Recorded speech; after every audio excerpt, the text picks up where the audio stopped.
ዛሬ ማለዳውን ጀምሮ ከወደ ሶዶ አካባቢ የተሰማው ዜና እጅጉን አስገራሚ ሆኗል። አንዲት እናት አራት ልጆችን በአንድ ጊዜ በሰላም መገላገሏ ተሰምቷል። እንደዚህ ያለው ዜና በኢትዮጵያ ውስጥ ሲሰማ እጅጉን እልፍ እልፍ እያለ የሚሰማ ታሪክ እንጂ እንደ ወትሮው ሁል ጊዜ የሚከሰት ጉዳይ አይደለም። አልፎ አልፎም ቢሆን ሶስት የሚወልዱ እናቶች አልጠፉም። መንታ ከተባለ ግን ብዙ ጊዜ የሚከሰተው የሁለት መንታ እናቶች ናቸው። አሁን ግን አራት የወለደች እናት ተከስታለች።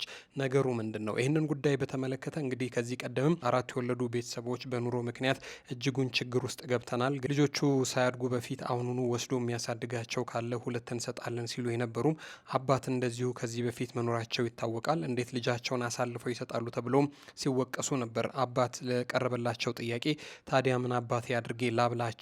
የኔ እቅድ አንድ ልጅ የማሳደግ ነበረ። ነገር ግን አራት ልጅ ተወልዷል። ሁለት ቢሆኑ ችግር የለም። አሁን ግን ሁለቱን ወስዶ የሚያሳድግልኝ ካለ ከአሁኑ እንደ እናትም እንደ አባትም ሆኖ ይውሰድና ያሳድግልኝ ሲሉ መደመጣቸው ይታወቃል። ከዚህ ጉዳይ ጋር ተያይዞ ታዲያ አሁን አራት የወለደችውን እናት በተመለከተ ካዋለዷት ሐኪሞች መካከል አንዳቸው የነበረውን ሁኔታ እንዲህ በዝርዝር አጫውተዋል። እርሱን በተመለከተ ልንነግራችሁ ወደን ነው። አብራችሁን ቆዩ።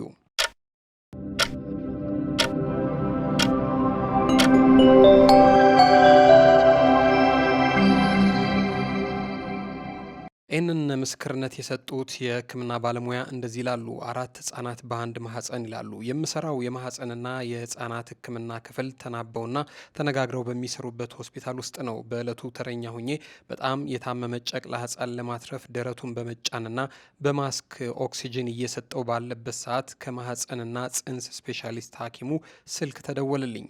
በመድማት ላይ ያለች እናት 29 ሳምንት የሆናቸው መንታ እንዳረገዘች ከሚገልጽ የሪፈራል ወረቀት ጋር እንደመጣችና የሶኖግራፊ ምርመራ ለማድረግ ጊዜ እንደሌለው ቀጥታ ወደ ኦፕሬሽን ክፍል እየተወሰደች እንደሆነ፣ ህፃኖቹ ያለዕድሜያቸው የሚወለዱ ስለሆኑ እገዛ እንዳደርግ ኦፕሬሽን ክፍሉ በፍጥነት እንዲሄድለት ጥሪ ያቀረበልኝ። መንታ በሚወለድበት ጊዜ ታዲያ አንድ ሰው ህፃኖችን ለማገዝ በቂ ስላልሆነ ሌላ የህፃናት ሐኪም እንዲያግዘኝ ጠርቼ በሞት መካከል ያለውን ጨቅላ ለሌላ የህፃናት ሐኪም እገዛ እንድታደርግለት አስረክቤ ወደ ኦፕሬሽን ክፍል በቻልኩት ፍጥነት ስሮጥ ደረስኩኝ። ኦፕሬሽን ክፍል ከደረስኩ በኋላ ሁለት ህጻናት ለማገዝ የሚችል ኒዮናታል ኮርነር አዘጋጀን። ሁለት የኦክሲጅን ሶርስ፣ ሁለት ህጻናት የሚያስተኛ የማሞቂያ ቦታ ካዘጋጀን በኋላ የማህፀን ሐኪሙ ኦፕሬሽኑን ጀመረ። እኔ የመጀመሪያ የሚወለደውን መንታ ትዊን ኤ፣ ጓደኛዬ ደግሞ ሁለተኛውን መንታ ወይም ደግሞ ትዊን ቢን ለመቀበል ተዘጋጀን። የመጀመሪያው ልጅ ተወለደ። አያለቅስም፣ አይተነፍስም። ተቀበልኩ። እርዳታ ማድረግ ጀመርኩ። ሁለተኛው ልጅ ተወለደ። ጓደኛዬ ተቀብላ እገዛ ማድረግ ጀመረች። ነገር ግን የማህፀን ሐኪሙ ሌላ ሶስተኛ ልጅ አለ ተቀበሉኝ አለ። ገረመኝ። ለሶስተኛ ልጅ ዝግጁ አልነበርኩም። መጀመሪያ የተወለደውን ልጅ ለጠቅላላ ሐኪሙ በመስጠት ሶስተኛውን ልጅ ሌላ የኦክሲጅን ሶርስ በመፈለግ ማገዝ ጀመርኩኝ። ሌላ የህፃናት ሐኪም በፍጥነት ለእገዛ እንዲደርስ ተደወለ። 3 የህፃናት ሐኪም 3 ህፃናት። ከሰከንዶች በኋላ ታዲያ ሌላ አራተኛ ልጅ እንዳለ የማህፀንና የጽንስ ሐኪሙ ነገረን። ምንም የማይተነፍስ የልብ ምቱ የቆመ አራተኛ ልጅ ነበረ። አልጠበቅኩም ነበር። ደነገጥኩኝ። ኦክሲጅን ሶርስ የለንም፣ ቦታም የለንም። እገዛ ለመስጠት ማድረግ የምንችለውን ማድረግ አለብን። በዚህ ሰዓት ያደረግነውና አንደኛውንና ሁለተኛውን ልጅ ጥብቅ የጨቅላ ህጻናት ክትትል ክፍል መላክ ብቻ ነበረ። ሶስተኛውና አራተኛውን ኦፕሬሽን ክፍል እየረዳን ቆይተን አራተኛውን የጨቅላ ጥብቅ ጥንቃቄ ክፍል በመላክ ሶስተኛውን ለአንድ ሰዓት ያህል እርዳታ ከተደረገለት በኋላ በአርቴፊሻል መተንፈሻ መሳሪያ በማገዝ ወደ ጥብቅ ጥንቃቄ ክፍል መላክ ቻለን።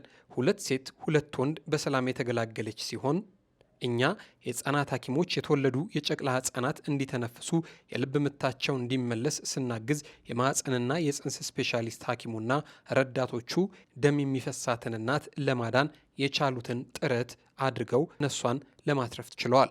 ታዲያ የተወለዱት ጨቅላ ህፃናትም የመጀመሪያዋ 29 ሳምንት የሆናት ክብደቷ 1055 ግራም ጾታዋ ሴት፣ ሁለተኛዋ 29 ሳምንት ክብደቷ 1125 ግራም ጾታዋ ሴት፣ ሶስተኛው ደግሞ 29 ሳምንት የሆነው ክብደቱ 1090 ግራም ጾታው ወንድና አራተኛው 29 ሳምንት የሆነው ክብደቱ 1075 ግራም የሆነው ወንድ ልጅ እናት በሰላም ልትገላገል ችላለች። ከነዚህ መካከል ሁለተኛዋ ሴት ነች።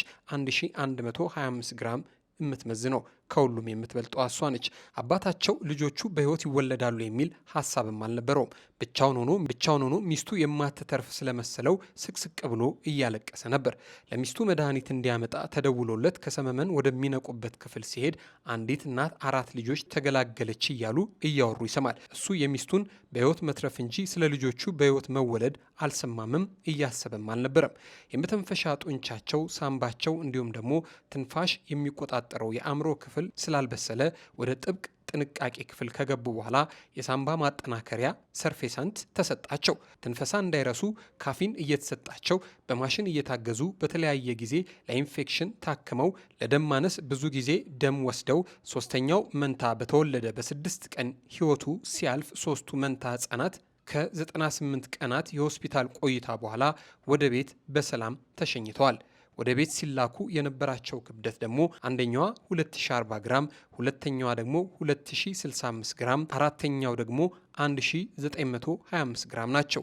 ፈጣሪ ስላልፈቀደ ሶስተኛው ልጅ በህይወት ሊቀጥል አልቻለም። ይህ እጅግ በጣም አስገራሚና አስደናቂ ጉዳይ ነው። አንዳንድ ጊዜ አንዳንድ ሰዎች እንደዚህ ባለ ዓመት ይህንን ያህል ልጆች ቢኖሩን ብለው ይመኛሉ። የፈጣሪ ፈቃድ ደግሞ ሲሆን እንደዚህ በአንድ ጊዜ 4 ልጆችን ይሰጣል። ደግሞ አንደኛው ወዲያውኑ ህይወቱ ስላለፈ እነዚህ ቤተሰቦች 3 ልጆቻቸውን ከዚህ በኋላ በሰላም ያሳድጋሉ። 2 ሴቶችና 1 ወንድ ልጃቸው አሁን በሙሉ ጤነኝነት ላይ ይገኛሉ። ይህ ድንቅ የእግዚአብሔር ስራ ነው። የሌሎቹ ሰዎች ጥያቄ ግን ቤተሰቡ እነዚህን ልጆች የማሳደግ አቅም አለው ወይ የሚሉ ጥያቄም እያነሱ ይገኛሉ። በሌላ መልኩ ደግሞ ፈጣሪ የከፈተውን ጉሮሮ እሱ ሳይዘጋው መቼ ያድርና ነው በዚህ ልክ ሰው የሚጨነቀው? ፈጣሪ እንደ ፍርጥርጣቸው አድርጎ ያሳድጋቸዋል፣ ሲያመጣቸው እቅዱ ብዙ ነው እያሉ መልስ እየሰጡላቸውም ይገኛሉ። ውድ የቻናላችን ቤተሰቦች እዚህ ጉዳይ ላይ ያላቸው ሀሳብ ምንድን ነው? ሀሳብ መስጫ ሳጥን ላይ ያስፍሩልን።